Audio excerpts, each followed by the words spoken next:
কৃষকের মুখে হাসি ফুটাবে এবারই।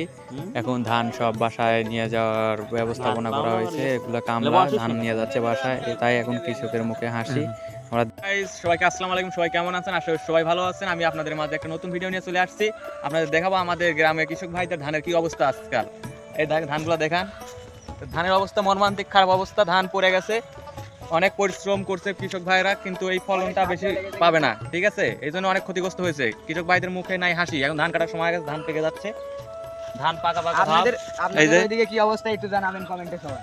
এই যে আমার ভাইস্তা আর আমি এখন ধান পরিদর্শন করতে যাচ্ছি, আপনাদেরকে ফুল ভিডিও দেখাবো এবং ফুল ভিডিও দেখে জানাবেন যে আপনাদের আশেপাশের ধানগুলোর কি অবস্থা, এবং আমাদের ধানগুলো দেখেন যে কি একটা মর্মান্তিক অবস্থা হয়েছে। কৃষক ভাইদের মুখে হাসি থাকবে কি করে?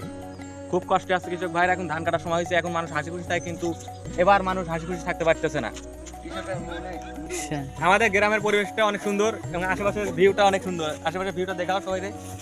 গোয়া ভাইস্তা, অডিয়েন্স সম্পর্কে তুমি কিছু বলো। কি বলবো, আমার পরিবেশ দেখেন খুব সুন্দর। ওই দেখ কৃষক ধান দিতে যাচ্ছে। গরিব লোক হ্যালো, গরিব লোক হ্যালো। আমাদের এই বাংলাদেশের সোনা বাংলাদেশ বলা হয় একটাই কারণে, এই যে সোনা ফুলেছে এগুলা ধান, কিন্তু সোনার কালার একেবারে সোনা। এগুলার বিক্রি করলে অনেক টাকা পাওয়া যাবে। এখানে অনেক পরিশ্রম করতে, অনেক খরচ করার পরে এই ধান উৎপন্ন করা হয়েছে। এবং এবার কৃষকের মুখে হাসি নেই একটাই কারণ, যে ধানগুলো সব পড়ে গেছে। তারপরেও অনেকেই ভালো ধান পাইছে, এই ধানগুলো অনেক ভালো আছে। এগুলা হয় না, পাকি নেই, এগুলো কাঁচা আছে।